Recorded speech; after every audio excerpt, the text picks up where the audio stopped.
ஆர்வம் இந்த நேரத்திலே உங்களுக்கு கிடைத்திருக்கிறது என்று சொன்னால் அதை யாரும் மறுக்க முடியாது.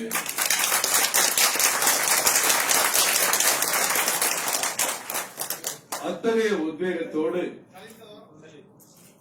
தேவேந்திர குல வேளாளர்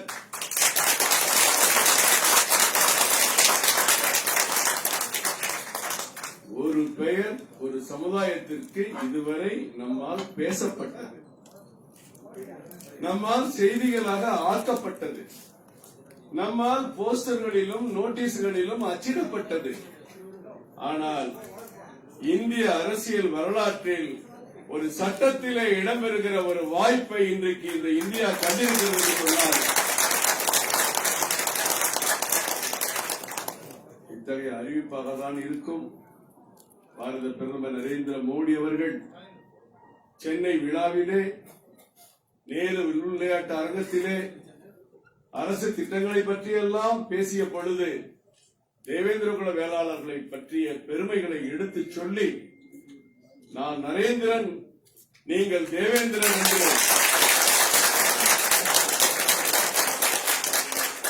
டெல்லியில் சந்தித்ததை இங்கே நினைவு கூர்ந்து பேசினார். நீங்கள் எல்லாம் அம்மா அவர்களையும் எங்கள் மாநில தலைவர்களை சந்தித்து நன்றி தெரிவிக்க கேட்டுக் கொண்டீர்கள். சென்னையில் இருக்கிற கூட்டமைப்பு தலைவர்கள் வந்திருக்கிறீர்கள். உங்களை சந்திக்க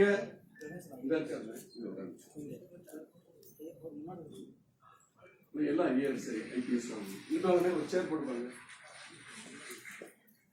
மாநில தலைவர் அவர்கள் இங்கே வந்திருக்கிறார்கள். உங்களை அவரோடு சந்திக்க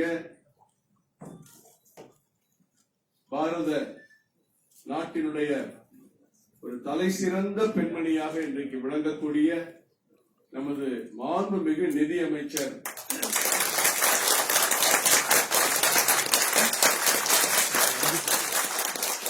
நமது தமிழகத்தின் திருமகள் அம்மா நிர்மலா சீதாராமன் அவர்கள் வந்திருக்கிறார்கள்.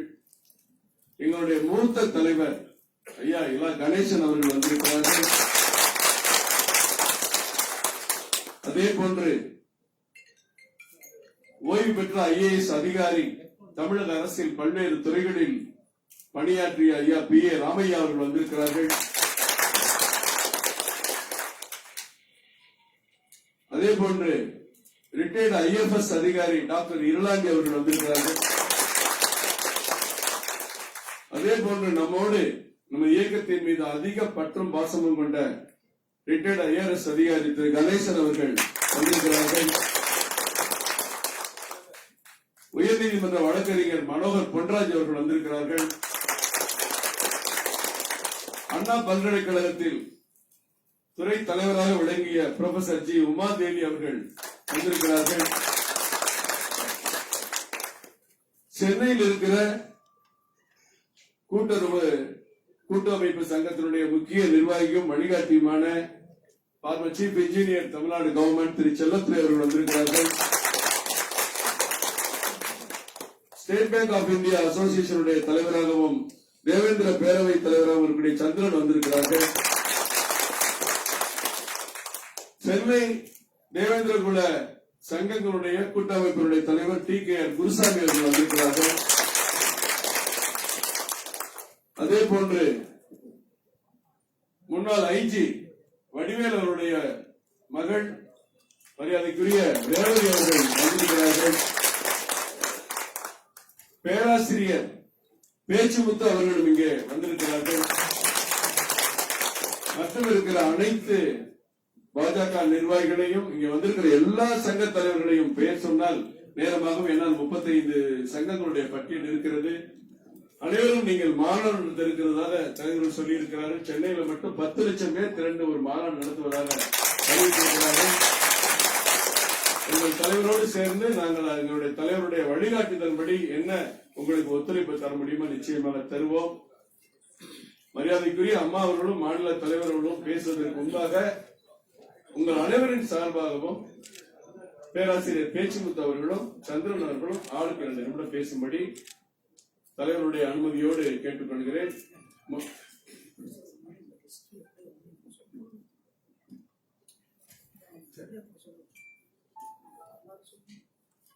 மாநில தலைவர் அவர்கள் பேசியவுடன் அம்மா அவர்கள் பேசியவுடன் நீங்கள் பேசினால் பொருத்தமாக இருக்கிற தலைவர் கருதுகிறார். நன்றி. இப்பொழுது மாநில தலைவர் டாக்டர் எம். முருகன் அவர்கள் உரையாற்றுவார்.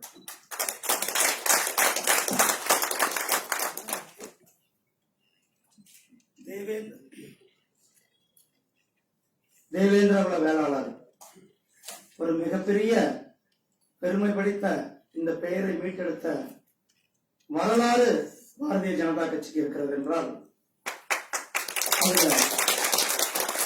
பெருமிதம் கொள்வது பாரதிய ஜனதா கட்சி தான். உங்களுக்கு எல்லாம் தெரியும், 2012 தாமரை சங்கமம் மாநாடு இது ஒரு பேசு பொருளாக தான் இருந்தது. காலங்காலமா சொல்லிட்டு இருந்தாங்க. ஆனா அதுக்கு யாரும் ஒரு எந்தவித நடவடிக்கையும் எடுக்காம இருந்தது. 2012 பாரதிய ஜனதா கட்சியினுடைய தாமரை சங்கமம் மாநாடு மிக பிரம்மாண்டமாக மதுரையில் நடந்தது. அந்த மாநாட்டில் 4வது தீர்மானமாக இந்த தீர்மானம் இருந்தது. தேவேந்திரன், கள்ளன், குடும்பன், மாதிரியார், கண்ணாடி, காலாடி, இப்படி இந்த 7 பேரை சேர்த்து தேவேந்திர குல வேளாளர்கள் என்று அழைக்க வேண்டும் முதல்ல தீர்மானம் நிறைவேற்றிய கட்சி பாரதிய ஜனதா. தீர்மானம் நிறைவேற்றதோடு விடல. 2014 மோடிஜி ஐயா அவர்கள் ஆட்சிக்கு வந்துட்டாங்க. 2015 அப்போதைய பாரதிய ஜனதா கட்சியினுடைய தேசிய தலைவர் மரியாதைக்குரிய அமித்ஷாஜி அவர்கள், இன்றைய உள்துறை அமைச்சர், மதுரைக்கு வந்து நம்மளுடைய நிகழ்ச்சியில அவரே மதுரைக்கு வந்து மதுரை டிக்ளரேஷன் என்ற இந்த கோரிக்கையில கையெழுத்திட்டு ஆரம்பித்து வைத்தார்கள். அதுக்கு பிறகு அவர்கள் சொன்னாங்க, டெல்லியில இந்த கோரிக்கையை மரியாதைக்குரிய பிரதமர் திரு நரேந்திர மோடிஜி அவர்களிடத்துல அவங்களுடைய கோரிக்கையை எடுத்து செல்ற அப்படின்னு சொல்லிட்டு போனாங்க. போயிட்டு ஒரே மாசத்துல அழைப்பு வந்தது. கிட்டத்தட்ட 100 பிரதிநிதிகள் இங்கிருந்து நம்முடைய பிரதமர் அவர்களுடைய இல்லத்துல சுமார் 1 மணி நேரத்துக்கு மேல பிரைம் மினிஸ்டருடைய இல்லத்துல நடைபெற்ற அந்த சந்திப்புல நம்மளுடைய கோரிக்கையை ஏற்றுக்கொள்ளப்பட்டது என்றது உங்களிடத்துல அறிவிச்சாங்க. அதை தொடர்ந்து இந்த பிரதம அமைச்சருடைய இணை அமைச்சர் திரு ஜிதேந்திர சிங் அவர்களை மறுபடியும் மதுரைக்கு அனுப்பிச்சிருந்தார். மதுரைக்கு அனுப்பிச்சு எல்லாத்திட்டையும் கருத்து கேட்டு அதுக்கு ஒரு உயிரோட்டம் கொடுத்து விட்டு சென்றார்கள். அதற்கு பிறகு தொடர்ந்து இந்த கோரிக்கையை மத்திய தமிழ்நாடு அரசாங்கம்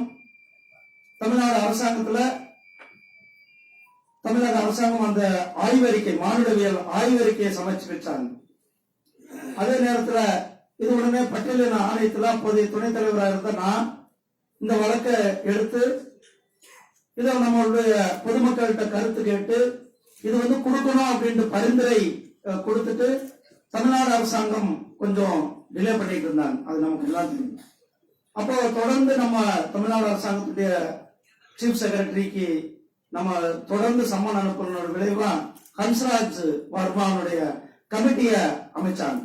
அந்த கமிட்டி அமைச்சு அவங்க அறிக்கை கொடுத்து இப்ப தமிழ்நாடு அரசாங்கம் அறிக்கை கொடுத்த பிறகு 2019 இதெல்லாம் நிலுவையில் நடந்துட்டு இருந்த போது 2019 நம்முடைய மாண்புமிகு பாரத பிரதமர் திரு நரேந்திர மோடிஜி அவர்கள் மதுரையில கலந்து கொண்ட தேர்தல் பிரச்சாரத்துல நம்மளுடைய கோரிக்கையை ஏற்றுக்கொள்ளப்பட வேண்டிய கோரிக்கை, அந்த கோரிக்கை ஒரு அதாவது அந்த கோரிக்கையினுடைய வளர்ச்சி, அதாவது அந்த கோரிக்கையினுடைய அரசாங்கத்தில் இருக்கிற அந்த அரசாங்கத்தால் பார்க்கப்படுகின்றது ஒரு அடுத்த கட்டத்துக்கு போயிருக்கிறது என்பதை நம்ம இடத்துல எடுத்து சொல்லிட்டு போனாங்க. அத்துடன் தமிழ்நாடு அரசாங்கம் அறிக்கை அறிவிச்ச பிறகு நம்முடைய பிரதமர் அவர்கள் கடந்த வாரம் 14ஆம் தேதி சென்னைக்கு வருவதற்கு முன்னால் நாடாளுமன்றத்தில் சட்ட மசோதாவை தாக்கல் செய்துவிட்டு இங்க வந்து நம்மை பற்றி இந்த நம்முடைய கோரிக்கை அரசாங்கம் ஏற்றுக்கொள்ளப்பட்டது, உங்களுடைய கோரிக்கை நிறைவேற்றும் நேரம் வந்துவிட்டது, நிறைவேற்றி ஆகிவிட்டது அப்படின்ட்டு கிட்டத்தட்ட எந்த பிரதமரும் இதெல்லாம் வரலாற்றிலேயே எந்த பிரதமரும் ஒரு சமுதாயத்தை பற்றி ஒரு கூட்டத்தில் அரசு விழாவில் 10 நிமிடம் பேசியது வரலாறு என்று அது நம்மளுடைய சமுதாயத்தினுடைய பெருமைகளை 10 நிமிடங்கள் பேசினாங்க. பேசிட்டு நானும் நரேந்திரன் நீங்கள் தேவேந்திரர் அப்படின்ற நம்முடைய கோரிக்கையை தேவேந்திர வேளாளர்கள் அவர்களுடைய மரபு பண்பாடு பாதுகாக்கப்பட்டது அப்படின்ட்டு ஒரு இனிமையான செய்தியை நமக்கு கொடுத்து போயிருக்கிறாங்க. அப்படி இதனுடைய வரலாறு முதலில் இதற்கு வித்திட்டது பாரதிய ஜனதா கட்சி என்ற அந்த பெருமையோட நான் இந்த இடத்துல பகிர்ந்த கடமைப்பட்டிருக்கிறேன். இன்றைக்கு இந்த நிகழ்ச்சிக்கு நம்மளுடைய மரியாதைக்குரிய மாண்புமிகு நிதியமைச்சர் அம்மா நிர்மலா சீதாராமன் அவர்கள் வந்திருக்கிறாங்க. அவங்க தமிழ்நாட்டுக்கு சாதாரணமா வரல, 5 லட்சம் கோடிக்கான பட்ஜெட்டை கொடுத்துட்டு வந்திருக்கிறார்கள். 5 லட்சம் கோடிக்கான பட்ஜெட் இதுக்கு முன்னாடி பலர் கொடுத்தாங்க. மதுரைக்கு எய்ம்ஸ் மெடிக்கல் காலேஜ் கொடுத்தாங்க, 11 மெடிக்கல் காலேஜ் ஒரே வருஷத்துல கொடுத்தாங்க. அதுவும் இல்லாம இந்த வருஷம் மதுரைக்கும் கொல்லத்துக்கும் இடையிலான பாதை, மீனவர்களுக்கான வசதிகள், அந்த கடல் பாசிக்கான எக்கனாமிக் ஜோன், சென்னையில மீன்பிடி துறைமுகம், சென்னை சேலம் எக்ஸ்பிரஸ்வே, சென்னை பெங்களூர் எக்ஸ்பிரஸ்வே, ஏற்கனவே டிஃபென்ஸ் காரிடார், இத்தனையும் நமக்கு வாரி வழங்கிய அம்மா நிர்மலா சீதாராமன் அவர்களுக்கு சார்பில் வாழ்த்துக்களையும் தமிழக மக்கள் சார்பில் பாராட்டுகளையும் நாம் தெரிவிப்பதுடன் நீங்க எல்லாருமே நம்மளுடைய மக்கள் அனைவரும் இங்க வந்து இந்த கோரிக்கை ஏற்கப்பட்டதற்காக மத்திய அரசாங்கத்திற்காக பாராட்டுவதற்காக பாராட்டுவதற்காக அம்மாவும் பிரதிநிதியாக வந்திருக்கிறார்கள். அந்த அம்மா அவர்களை வரவேற்று நம்முடைய மூத்த தலைவர் மரியாதைக்குரிய கணேசன்ஜி அவர்கள் தான் அப்ப தாமரை சங்கமத்துல இந்த நிகழ்ச்சிக்கு வித்திடுவார். அதனால இந்த ஐயா ராமையா, இருளாண்டி போன்ற முக்கியமான தலைவர்கள் எல்லாமே வந்துட்டு இருக்கீங்க. தங்கராஜ் அவர்களுடைய தேவேந்திரர் பண்பாட்டு மையத்தினுடைய தங்கராஜ் அவர்களுடைய உழைப்பு, அவர் எல்லாருமே ஒரு கோரிக்கை எடுத்துட்டு போயிட்டு இருக்காரு. இது நடக்குமான்றத ஏளனம் செஞ்சார். ஆனால் அவர் எடுத்த கோரிக்கையில, அவர் எடுத்த பணியில விடாம ஓய்வில்லாம உழைச்சாரு. அவருடைய உழைப்புக்கு வெற்றி கிடைத்திருந்தது நாம் அனைவரும் நம்முடைய சமுதாய தலைவர்கள் அண்ணன் ஜான் பாண்டியன், கிருஷ்ணசாமி உள்ளிட்ட அத்தனை பேருக்குமே என்னுடைய வாழ்த்துக்களையும் நன்றிகளையும் தெரிவித்துக் கொள்கிறேன். நன்றி.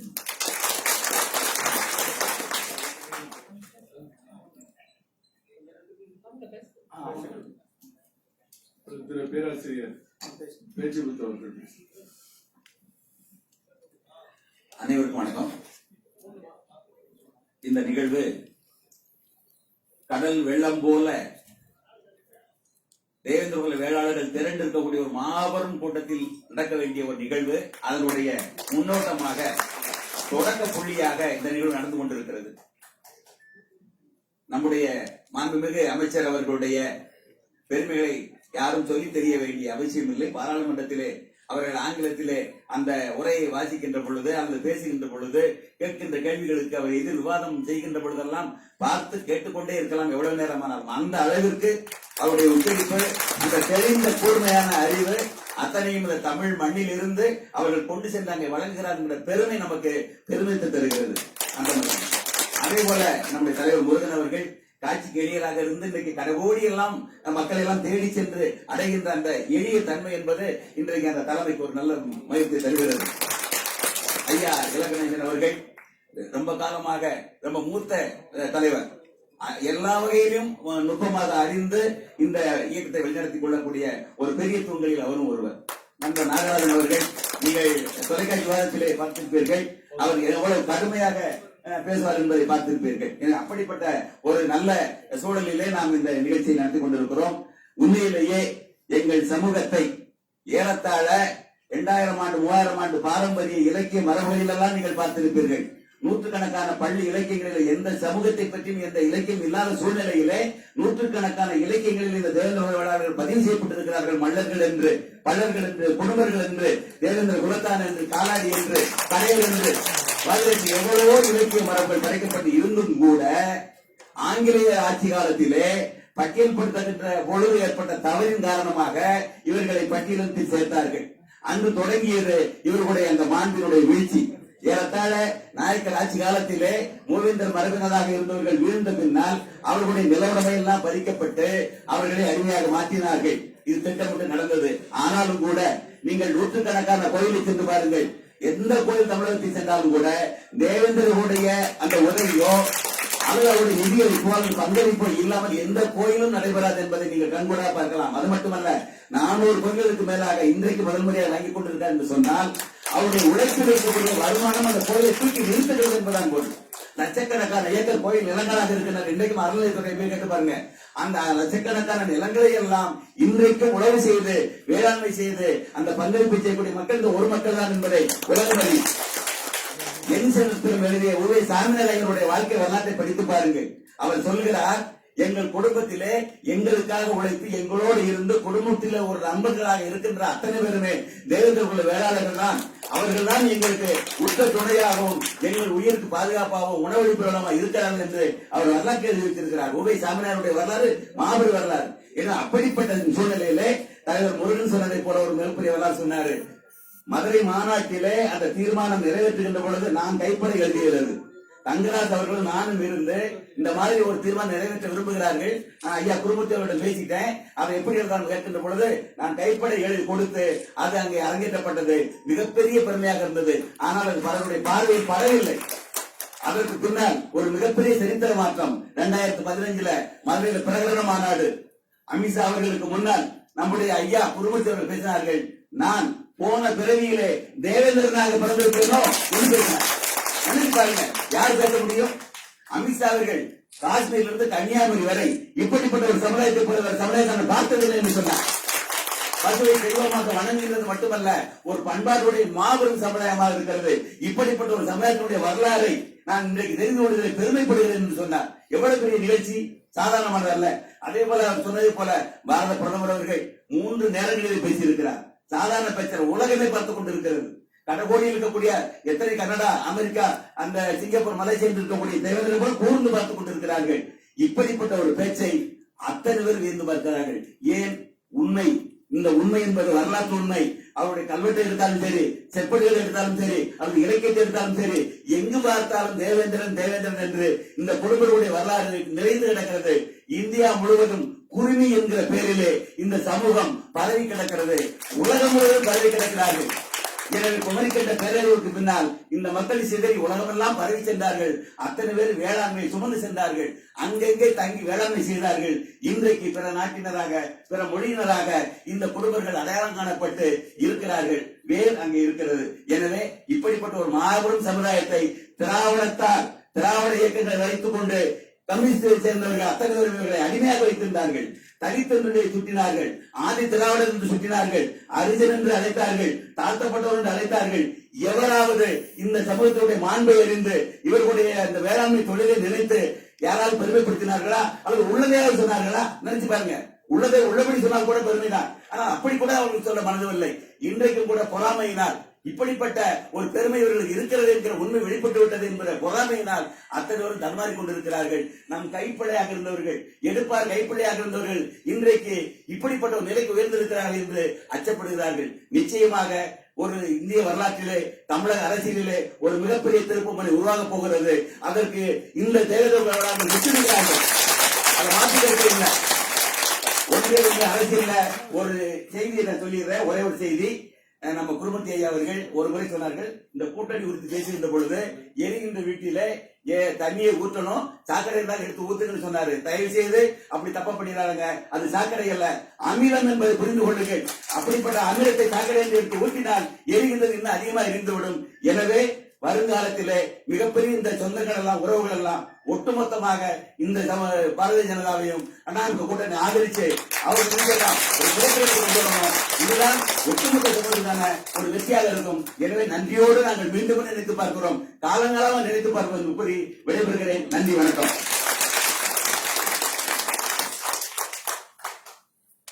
எஸ்பிஐ வங்கியினுடைய அசோசியேஷன் தலைவர் கூட்டமைப்புல பொறுப்புல இருக்காங்க. இருந்தாலும் எனக்கு ஒரு 25 ஆண்டுகால நண்பர் ஐயா செல்வராஜ் அவர்களோட தொடர்ந்து தொடர்பு இருப்போம். இந்த மக்களை பத்தியே எப்பவும் பேசுவார்.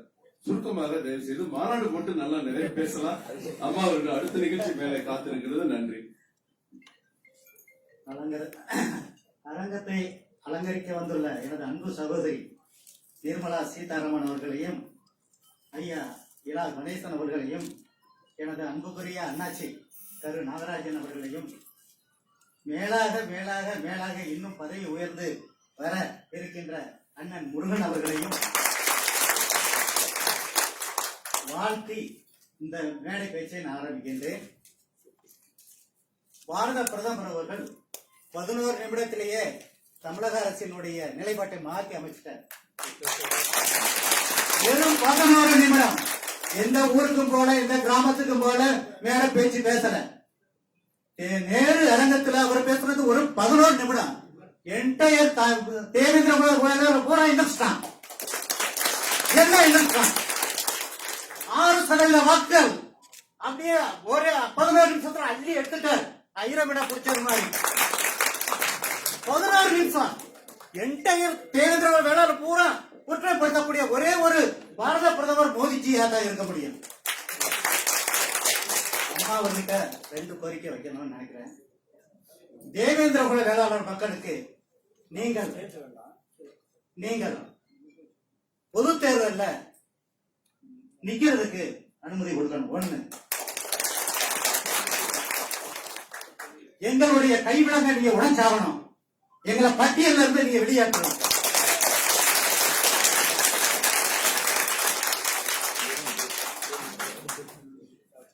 கத்தியின்றி ரத்தமின்றி எங்களுக்கு தேவேந்திர வேளாளர் என்று அறிவித்த மாபெரும் தலைவர் பாரத பிரதமர் அவர்களுக்கு நாங்கள் என்றென்றும் கடமைப்பட்டிருப்போம்.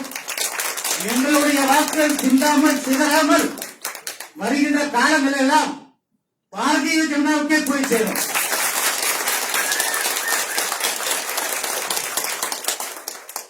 நீங்கள் எங்கிருந்தாலும் சந்தோஷமாக எங்களை நம்பி இருக்கலாம்.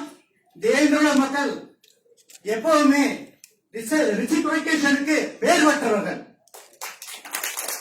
நன்றியை மறக்காதவர்கள். நான் 25 ஆண்டு காலமாக அண்ணன் கருணாராஜன் அவருடன் இருக்கின்றேன். நமது சமூகத்தோட ரொம்ப ஐக்கியமா உள்ளவர். அவருடைய ஒத்துழைப்போட நாம் அனைவரும் அண்ணன் முருகன் அவர்களுடைய ஒத்துழைப்போடவும் ஐயா கணேசன் அவர்களுடைய ஆசீர்வாதத்தோடவும் இந்த பாரதிய ஜனதாவையும் நம்ம தூக்கி நிறுத்த போகின்றோம். நமக்காக குரல் கொடுத்த அனைத்து சமுதாய மக்களுக்கும் நம்ம நன்றி சொல்ல கடமைப்பட்டிருக்கின்றோம். எவ்வளவு எதிர்ப்புகள் வந்தாலும் பாரதிய ஜனதா கட்சியில் உள்ள அனைத்து நிர்வாகிகளும் நமக்கு முன் நின்றார்கள். அவர்களுக்கு நாம் என்றென்றும் கடைப்பட்டுள்ளோம் என்று கூறிக்கொண்டு இந்த வாய்ப்பை தந்த பாரதிய ஜனதா தமிழ்நாடு பாரதிய ஜனதா நிர்வாகிகளுக்கும் அன்னை நிர்மலா சீதாராமன் அவர்களுக்கும் அன்பு ஐயா இலா கணேசன் அவர்களுக்கும் எனது அண்ணாச்சி கருண் நாகராஜன் அவர்களுக்கும் எனது நன்றியை தேவேந்திர குல மக்களின் சார்பாக உரித்தாக்குகின்றேன்.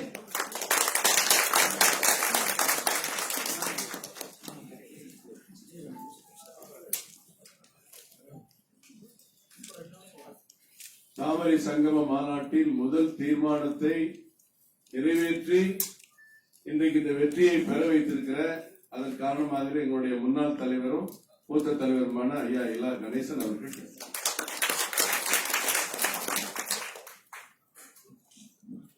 அமைச்சர் அவர்கள் என்ன பேசுவார்கள் என்று கேட்பதற்காகத்தான் நாம் அனைவரும் இங்கு திரண்டு வந்திருக்கிறோம் என்பதை நான் நன்கு உணர்ந்திருக்கிறேன். தொடக்கத்தில் முருகன் அவர்கள் விரிவாக பேசி முடிக்கும் பொழுதே அதற்கு முன்பாக முதலாக இதை பற்றி சிந்தித்து, நான் அறிந்தவரையில் முதலாக இதை பற்றி சிந்தித்து கருத்து சொல்லி மக்கள் மத்தியிலே இதை பிரச்சாரம் செய்ய துவங்கினவர் என்னுடைய அருமை நண்பர் தங்கராஜ் அவர்கள். நான் கூட அவர் பாரதிய ஜனதா கட்சியை சார்ந்தவர் என்பது மாத்திரமல்ல, அடிப்படையில் RSS அமைப்பை சார்ந்தவர். நான் கூட இந்த ஒரு கருத்து கேட்பதற்கு ஆச்சரியமாக இருக்கிறது, ஆனால் ஏற்பார்களா என்று நான் சந்தேகப்பட்டது உண்டு. ஆனால் தன்னம்பிக்கையோடு கூட அவர்கள் செய்த முயற்சி. இதில் வியப்பு என்னவென்றால், உலகத்தில் எங்குமே இல்லாத, குறிப்பாக பாரத நாட்டில் எங்குமே இல்லாத அதிசயம் நம்முடைய தலைவர்களே சொன்னது.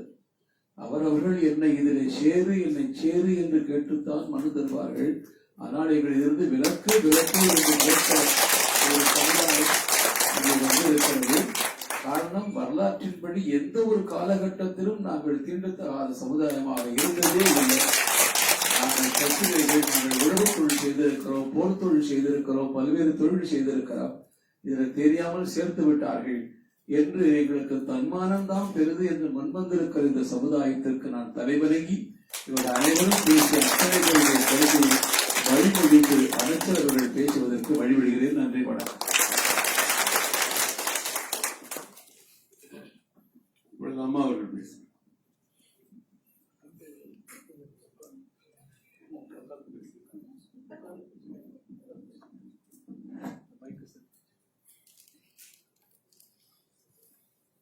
அனைவருக்கும் வணக்கம்.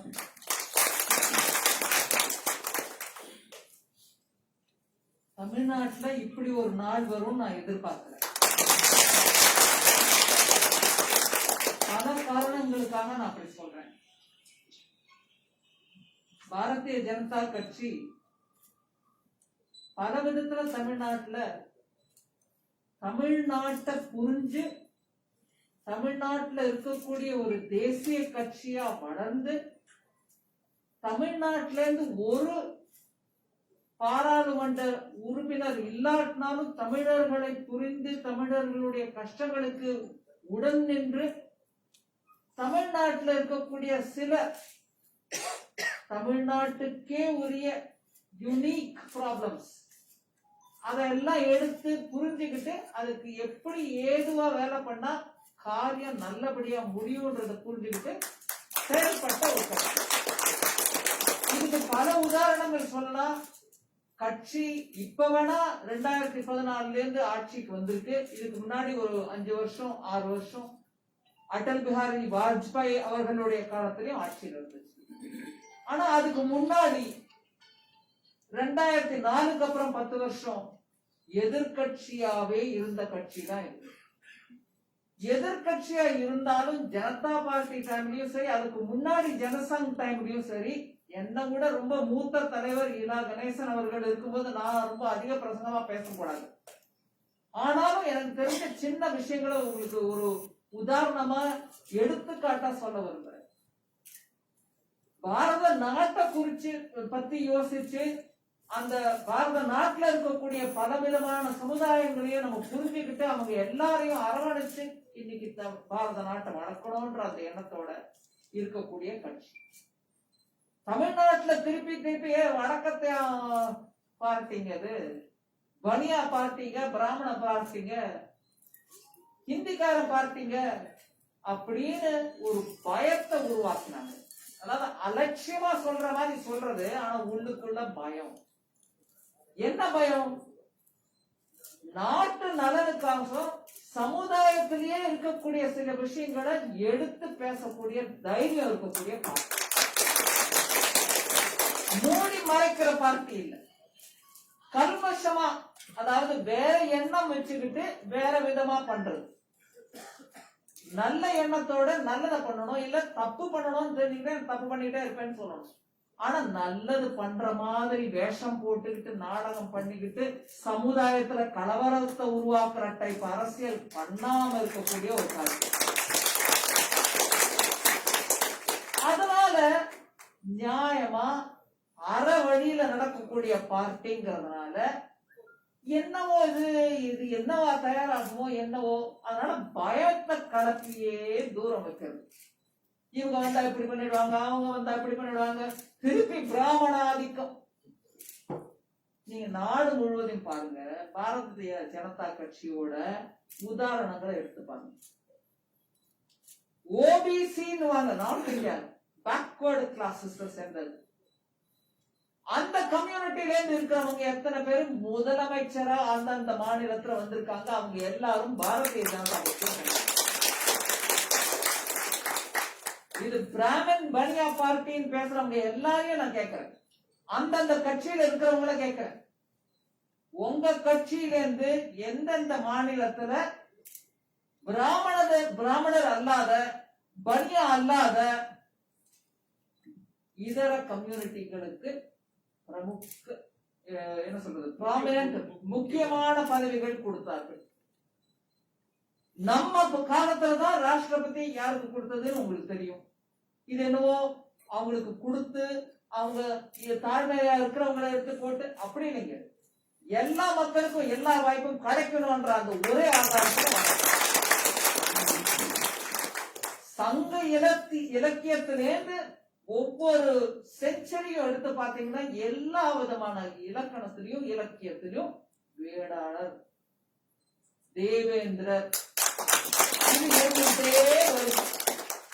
நியாயமா பார்த்தா தமிழ்நாட்டுல தமிழர்களை பத்தி முதலை கண்ணீர் வடிக்கக்கூடிய சில கம்யூனிட்டிகள் வேற மாநிலத்திலிருந்து வந்தவங்க.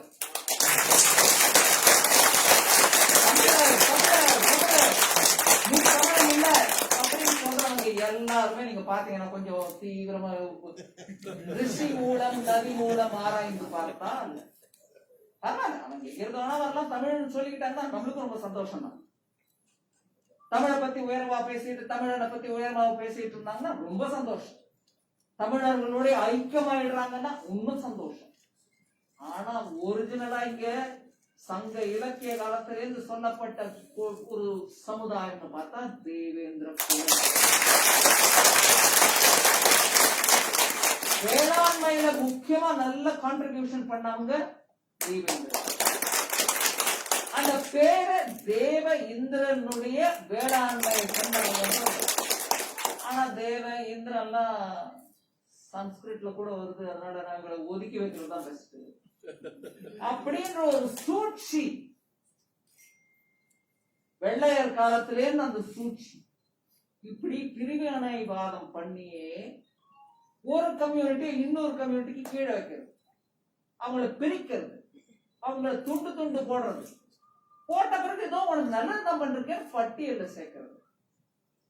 பட்டியல்ல சேர்க்க வேண்டியவங்க சேர்த்துதான் ஆகணும், தப்பு இல்லை. அவங்களுக்கு கொடுக்கக்கூடிய உரிமைகள் கொடுத்துதான் ஆகணும், அதுவும் தப்பு இல்லை. மதிக்க வேண்டிய நிலையில மதிப்பு கொடுக்கறதுக்காக சட்ட ரீதியா பண்ண வேண்டியதை பண்ணிதான் ஆகணும், அதுவும் தப்பு இல்லை. ஆனா அந்த கம்யூனிட்டியே சொல்லுது, ஐயா இல்லைங்க நாங்க இந்த லிஸ்ட்ல இருக்க வேண்டியவங்க இல்ல போடுறதுங்களே, எப்படிங்க எங்களை சேர்த்தீங்கன்னு கேட்டா தமிழர் உணர்வை புரிஞ்சுக்கிட்டவங்க, சங்க இலக்கியத்திலிருந்து இவங்களை பற்றி சொல்லப்பட்டவங்களை இல்லைங்க நாங்க போட்டுட்டோம் பிரிட்டிஷ் காலத்துல இருந்து அங்கதான் இருக்கீங்க இருங்கன்னு சொல்லலாம். ஆனா அந்த உணர்வுகளை புரிஞ்சுக்கிட்டா அவங்க என்ன கேட்கிறாங்களோ அதை பண்ணுவீங்க. தப்பாவோ சூழ்ச்சியாவோ உங்களை போடப்பட்டது ஒரு பட்டியல்ல. ஆனா சரித்திருத்தத்துக்கான உரிமை நீங்க எல்லாரும் கேட்கறீங்க, சரித்திருத்துங்க.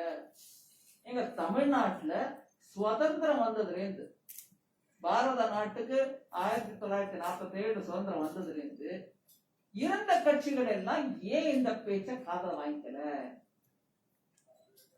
தமிழர்களை பற்றி எங்களுக்கு தான் தெரியும். பாரதிய ஜனதா கட்சி, ஜனசங் எல்லாம் வடக்கத்தைக்காரங்க, ஹிந்திக்காரங்க, அவங்களுக்கு என்னங்க தெரியும்? தமிழ்நாட்டுல வர விடாதீங்க அவங்கள. இன்னைக்கு ஆக்சுவலா அந்த மாதிரி சொல்லப்பட்ட கட்சி தான் இந்த உணர்வுகளை புரிஞ்சுக்கிட்டு அதை பத்தி சட்ட ரீதியா எப்படி கையாளணுமோ கையாண்டு, தலைவர் முருகன் அவர்கள் சொல்ற மாதிரி ஒவ்வொரு ஸ்டேஜையும் கடந்து அந்த ஸ்டேஜ்ல உங்க எல்லாரையும் கூட கூப்பிட்டு உங்களுடைய ஒப்பீனியனை கலந்து ஆலோசனை பண்ணிக்கிட்டு சட்ட ரீதியா போன வாரம் கேபினெட்ல அப்ரூவல். மக்கள் உணர்வுகளை புரிஞ்சுக்கிறது ஒண்ணு, அந்த உணர்வுகளுக்கு ஏத்த மாதிரி சட்ட ரீதியா எப்படி பண்ணோன்றதுக்கான முயற்சி எடுக்கிறது ஒண்ணு. முயற்சி எடுத்து சத்தம் இல்லாம இந்தாங்க நீங்க கேட்டதை நாங்க பண்ணிட்டோம்னு சொல்றது ஒண்ணு. ஆனா இல்லைங்க, நாங்க அதெல்லாம் அந்த உழைப்பு அந்த மாதிரி அரசாட்சியை நல்ல விதத்துல மக்களுக்கு எப்படி உபயோகப்படுத்தணுமோ அது இதெல்லாம் எங்களுக்கு புரியாது. ஏன்னா நாங்க அறவழியில வரலைங்க. ஏதோ ஓட்டுக்கோசம் 4 பேச்சு சொல்லுவோம், இல்லாத பொல்லாததெல்லாம் பண்ணிக்கிட்டு இருப்போம். மக்கள் நலனுக்காக பண்ணாம எங்க குடும்ப நலன், எங்க வாரிசு நலன், எங்க மருமகன் நலன், எங்க மாப்பிள்ளை நலன், எங்க புள்ள நலன், இதை தவிர எங்களுக்கு வேற யாரும் கண்ணே பட மாட்டேங்கிறாங்க. இப்படி நம்ம குடும்பம் நம்ம ஆளுங்க இவங்கள நல்லபடியா கோடி கோடியா சம்பாதிச்சு வைக்கிறதுக்கு நீங்க யாருங்க? நீங்க எங்க இருந்தா நம்மளுக்கு என்னங்க? ஆமா, ஐயோ ஓட்டு வர நேரத்துல தேவேந்திர கூட இந்த மாதிரி தப்பா நினைச்சுக்காதீங்க. தமிழ்ல சொல்லும்போது கொஞ்சம் ஸ்ட்ராங்கா இருக்கும். பொறுப்பு கெட்ட அரசியல் மக்களை ஓட்டு சமயத்துல மாத்திரம் இல்லைங்க, ஓட்டு கிடைக்காத போதும் அந்த மக்களுக்கு சேவை பண்றதுதான் அரசியல், நல்ல அரசியல். அந்த அரசியல்ல தப்பு ஒண்ணும் இல்லை. ஆனா நல்ல நேரம் நல்ல அரசியல் பண்ற நேரத்துல உன்னுடைய கல்மஷம், குயுக்தி, இப்படி அப்படி, தடுக்கல பாஞ்சா பாயில பாய், பாயில பாஞ்சா தடுக்கல பாய், நான் இஷ்டத்துக்கு என்ன வேணா பண்ணுவேன், ஆனா ஓட்டு நேரத்துல உனக்கு ஒரு டிவி கொடுத்துருவேன் தம்பி, போட்டு ஒரு 6 பாட்டில் கொடுத்துருவேன்ப்பா, பிரியாணி போட்டுருவேன்ப்பா கொடுத்துரு. இப்படி நடக்காது. இல்ல பெரிய பெரிய தலைவர்களை கூப்பிட்டு நான் பிரியாணி நீ கூட ஆக்கி எனக்கும் கூட நீ சாப்பிடுன்றது அந்த வழிமுறை எங்களுக்கு இல்லைங்க. அது மஷ்ரூம் பிரியாணியோ இன்னொரு பிரியாணியோ. அதனால பிரதமர் ஐயாவோ உள்ளாட்சித்துறை அமைச்சர் மாண்புமிகு அமித்ஷா அவர்களோ இன்னைக்கு முயற்சி எடுத்து தமிழ்நாட்டுல நம்மளுடைய தலைவர் முருகனோ, இதுக்கும் முன்னாடி ஜன்சங் டைம்ல இருந்து முயற்சி எடுக்கிற ஹிரா கணேசன் அவர்களோ, தமிழ் மக்களின் நலன், தமிழ் மக்களின் உணர்வு இதை புரிஞ்சுக்கிட்டு இந்த பாரதிய ஜனதா கட்சிய ஸ்கூட்டர்லயும் சைக்கிள்லயும் மக்களோட பஸ்லயும் ட்ரெயின்லயும் போய் கட்சியை வளர்த்தாங்க. இன்னைக்கு வேணா நாங்க ஆட்சிக்கு வந்திருக்கலாம், அப்பவும் மக்களை மறக்கல, இப்பவும் ஆட்சியில் இருக்கும்போது மறக்கல. அதனால இன்னும் சமயம் நிறைய எடுக்காம உங்க எல்லாருக்கும் எங்க கட்சி தரப்புல உங்களுக்கு எப்பவும் எந்த நிலையிலும் உதவி செய்யறதுக்கு, உங்களுடன் இருப்பதற்கு, உங்களின் இளைஞர்களை புரிஞ்சுக்கிறதுக்கு, அதே மாதிரி இந்த சமுதாயம் முன்னுக்கு வரத்துக்கு உன்னை என்ன பண்ணணுமோ அதெல்லாம் பண்றதுக்கு நாங்க கட்டுப்பட்டு இருக்கோம்.